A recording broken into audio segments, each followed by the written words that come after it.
Hi, Warren. Thanks so much for inviting me, and Karen for introducing me to Warren. So, we're here today because we're going to be discussing spending time together and discussing gender equity. So, what I'd like to do is just really bring us all into the center of ourselves, because when we close our eyes, for instance, and we let go of that exterior notion of what we look like from the outside, we allow a nice deep breath. We feel the energy within ourselves. We allow ourselves to settle in where we're seated or standing. Start to begin and just an examination right away of what's going on inside, and we start to feel perhaps what's going on outside of us. And as we sit together as this panel that Warren has brought for us to enjoy time with, let's let go of that exterior notion of who we are. And as we breathe, feel that air. And as you dive deeper into the very center of yourself, I invite you to tune into the spirit that guides you, that soul beneath every part of the physicality that resides within each one of us. We know that spirit where sometimes we might equate it to, I don't have a lot of energy today. I'm feeling a little down. Or, wow, I just got a great phone call and I feel so uplifted after that call. Feel so uplifted, remembering something that felt good. So in gender equity, what does that mean to us when we tune into our gender? Whether we be male or female body, does that mean that we actually recognize a resonance with what is considered to be from the outside a description of gender? We allow ourselves to tune into our origin, wherever it is that we came from. We actually came from a spark. It was created in the womb. And each of us began in that womb as a physical. And yet even before that, what were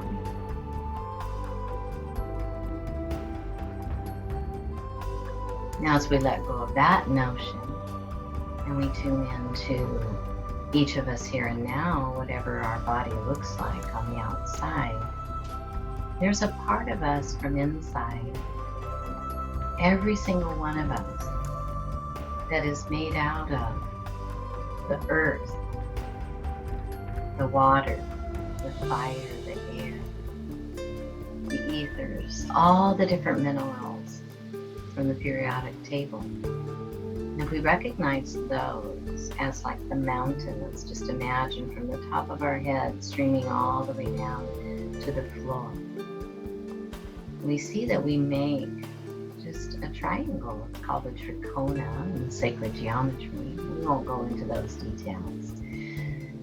But that's the form of a mountain, isn't it? And so all of the minerals of this earth are inside of us. And then if we take our hands and we lift our hands up this way and we form a V this way, that forms another triangle that comes down this way. I kind of liken that to the hourglass. And so if we think about each one of us, this is our time. How is it that we wish to spend our time on earth? If we just allow the time to flow down like a waterfall in the very center of our being, and we live in the flow, and we get to breathe in the nectar in the very center and draw it up and sip that nectar, and you might even consider it coming up and just tapping you. on your forehead and waking you up, waking us up to who we really are. It has nothing to do with this outer form. It has everything to do with what we are inside. And when those two come together, that V and this V, this triangle down into the earth, this triangle up into the cosmos, and then you bring those down together, they actually form the sacred geometry that is referred to as the heart, or it's also been called the Star of David.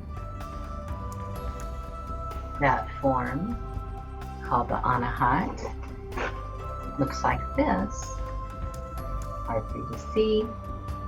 I'll spin it a little bit, and that way you can see how these two triangles come together.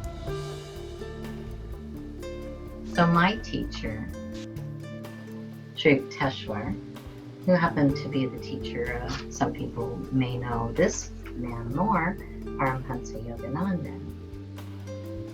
He's taught me through the holy science how these two shapes come together. He speaks about it in his book that he wrote called The Holy Science, and basically describes the holy sciences, each of us. And when each of us recognizes that we are whole and complete in and of ourselves, inside, and we start to reflect that to outside, then we can tune in to like kindness, kindness for myself, and then kindness towards you. So we're doing rock for kindness, right? And how do we, each other, get to enjoy the activity of being kind, loving, and compassionate? So I happen to represent on one level of my life, I work with the Charter for Compassion, women and girls, assisting women in stepping into their voice. And when we bring those two, they're called trichonas, together to form that anahata within ourselves, we're actually bringing in that energy of heaven and earth into the center. And right in the very center, right here in the Eastern traditions in India, this is called Vishnu's knot. And some of you may know that Vishnu is considered to be the sustainer. So on this planet right now, we're talking about how can we sustain this planet? How can we create from a place that is regenerative? So in Sri Yukteswar's work, he has recognized that the heart center is connected with the planet Venus, and that the solar plexus, the mental area, is connected with the planet Mars. And there was a book written long ago about men are from Mars, women from Venus. And what he was also talking about was the fact that the energy center here is generally considered to be masculine or positive energy. So if we can take that from gender into positive energy, meaning moving into action, this is our power center, the mental capacity. And then here at the Anahata, this is considered to be the feminine. And so it's receptive, open, expansive, able to receive. When these two come together, they form the Star of David, or the Anahat, or the Merkaba, if you look at it from a three-dimensional point of view. So when we bring those together into our center, and we recognize each other as that same being, then we can let go of gender. And we can reconcile with ourselves that I am you and you are me. And how is it that we can be human together? So when Warren and I, when we were talking that song by Crosby, Stills and Nash, written by Joni Mitchell, kept ringing in my ear. And so we are stardust, we are golden, and we got to get ourselves back to the garden. So within this inner culture, within your inner culture, what are we cultivating inside this garden? And that's what we're going to talk about.